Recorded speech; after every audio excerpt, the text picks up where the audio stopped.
According to Time magazine, Utah Valley is actually the happiest place in the United States. But where does this alleged happiness come from? I was pondering this as I was waist deep in Utah Lake, collecting slimy aquatic specimens with my college biology class.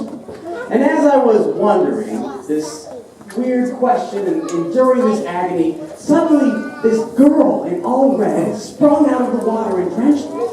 She said, "Hello, young Steve. If you want the sword, first bring me the cup before sundown." And then she sank back into the water and vanished. Well, I rehearsed the facts. A mysterious girl rose out of the water. She offered me a sword if I bring her the cup by sundown. Now, either I did not know my Arthurian legends, or this was the Lady of Utah Lake, who was going to make me a king if I brought her the Holy Grail, I guess, of Utah Valley. Well, in other words, she was asking me out on a dance, traditional Utah Valley style. And though I really wasn't in the mood for a dorky treasure hunt, she was attractive. So I got to think, she had said, "Young Steve," with a German accent. And Germans are known for their backwards grammar. So maybe she really meant Steve Young. And I just happen to know that in 1983, Steve Young, then the quarterback for Brigham Young University, had won the coveted Davy O'Brien Award, which must have been a golden cup. And if that wasn't the Holy Grail of Utah Valley, what was? So, according to Wikipedia, the Davy O'Brien Award is held at BYU on a special floor called the Basement of Secrets. But after hours of searching, either this place didn't exist or I couldn't access it.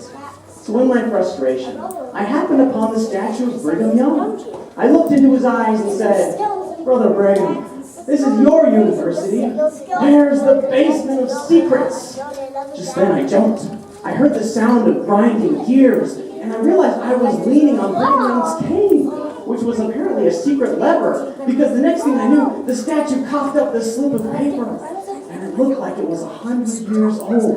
It read, "This certificate hereby exempts its holder from any allegations against his facial hair."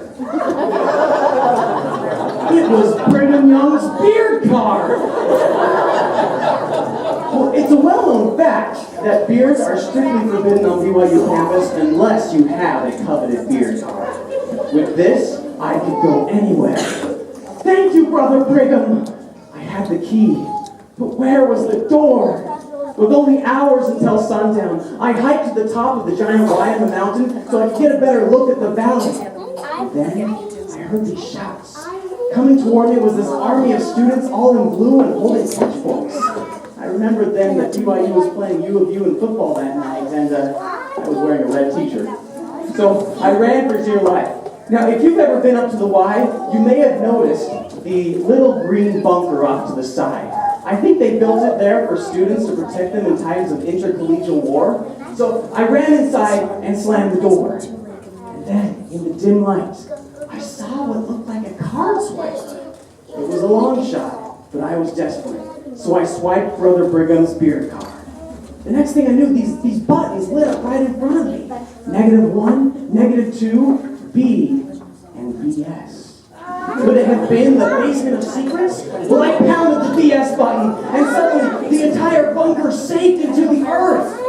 Moments later, the doors opened up, and straight in front of me on top of a marble pedestal was Steve Young's 1971 Little League trophy. I should have known the true Holy Grail of Utah Valley would be humble. Inside of this plastic cup was this glowing white liquid, and somehow I knew what it was. Liquid happiness. The very power source of Happy Valley. Moments later, I made it back to the lake just before the sun had set, and there was the girl in red waiting for me in the water. She said, "Did you bring the cup?" I said, "Yes." "Where's your sword?" And she said, "First, give me the cup." Only then did it occur to me that this girl might have had an ulterior motive besides asking me to a dance. So I said, "Why are you wearing red? Don't you know who BYU is playing tonight?" Well, she grew impatient, and she charged out of the water and tried to steal the cup from my hand. trouble, and just as the sun set, we spilled the liquid happiness all over the ground. "You fool!" she cried, and she grew so angry, her skin began to melt. She was no longer the beautiful lady of Utah Lake, but a briny old hag, the lady of the Great Salt Lake. Like a slug, she oozed back into the water, crying, "We were going to use the cup and steal your happiness so our team could beat yours." And then she sank into the water and vanished. So, if you've been feeling down lately, it's because I spilled the cup. But don't worry, I return it to its place, and I think it regenerates over time. And also, if there's any treasure hunters out there, for a very small fee, I just might lend you Brother Brigham's beer card.